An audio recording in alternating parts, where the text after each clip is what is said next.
What we saw when we got there, I will never forget for the rest of my life.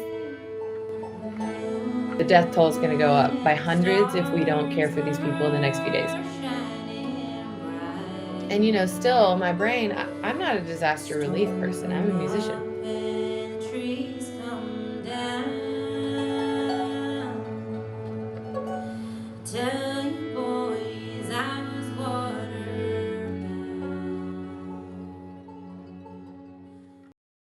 My name is Rebecca Todd, and I am a full-time musician. Toured around for many, many years, over a decade, playing lots of blues and soul all over the East Coast.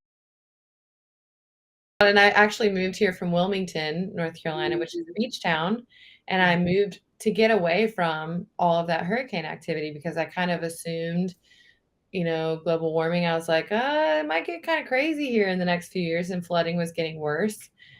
So the irony is deep that I came here to get away from hurricanes and flooding, and then wow.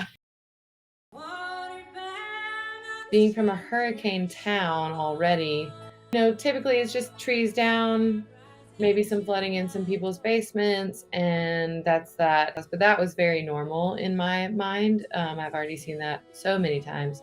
Anyway, I finally got brave enough to go into town, and that's when I saw the river and started to grasp just at least what had happened in downtown. So I partnered up with my buddy Jerry Cahill, and we went to Beloved. Beloved gave us a truck full of water bottles, and they told us to go to this senior living, independent living facility. We went there with some water, and when we got there, they told us, "Oh, you can only get there if you have a small car." So we drove the Prius under a tree that was about to collapse. I will never forget for the rest of my life. It was like a zombie apocalypse of the elderly. One of the buildings we went to was 11 stories. So these people were like trapped. When we walked into the building, we were immediately hit with this wave of dirty diapers. And I kind of looked at my buddy like, wow, it really smells bad in here. Haha. And then I was like, wait. And we started going room to room offering water bottles, and we started to fully comprehend the severity and the health crisis that was happening right in front of us. I went back to Beloved. I was pretty upset, and luckily I have a friend who is in social work, and she lives in Raleigh, so I managed to find service and called her first to kind of put the word out outside of Asheville. And I was like, this is about to be, the death toll is going to go up by hundreds if we don't care for these people in the next few days. So I did that. We built some teams. We put this big call out on social media asking for water totes. And we asked people to bring their trucks and their water totes and their buckets and their bodies. And we started deploying, like 20 people each to different facilities. We started doing that every day. And most places we would hit every other day.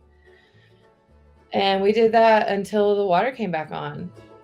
But I just happen to have a platform on social media. So, and that's, of course, because of the music stuff. So I made a post within 24 hours, got shared 9.5 thousand times. And that was when it made it to the news. It made it to the Coast Guard and FEMA. And I knew that I had maybe accidentally like lit a fire. So then people were messaging me as if I had answers. Like I would literally walk up to the people that run Beloved with the phone in my hand and just put the phone to their ear because they were so busy. Music has given me so much hope. I remember the first day that I heard music after the hurricane had hit. I had done my volunteering for the day, and then I heard music, and it was like, and I remember being a block and a half away. I hadn't even got to the gate yet, and I started crying on the street because I was just like, everything's going to be okay. Hurricane alone has already influenced how I write and what I'm writing about. And I think we're going to see this huge surge of art and music coming out all about a flood, which is so crazy because we listen to these old songs, hundreds of years old, and it's all about a flood. Um, and that's about to be us.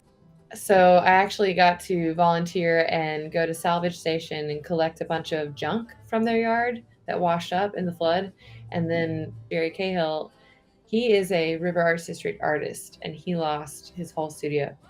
So we gathered a bunch of junk and we made some art with it and then spray painted it, and took it to the Salvage Station benefit show.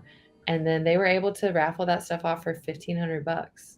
So I get into the Salvage Station and they're showing me around, and they walked me around to the back. It's literally like the worst hellish view of your favorite place. Now, I'm trying to get back to me, and I'm trying to be aware of, like, how did this affect my body? How did this affect my brain? Musicians and artists are getting evicted right now. And that's a huge crisis. I moved here for the art and the music. Most people do. So when all the art goes away, it's very scary for us. But every time there's another show and the community comes out and we all get to see each other and hang out, I think we all feel like, okay, the core is still here and there's still love and the art will come back.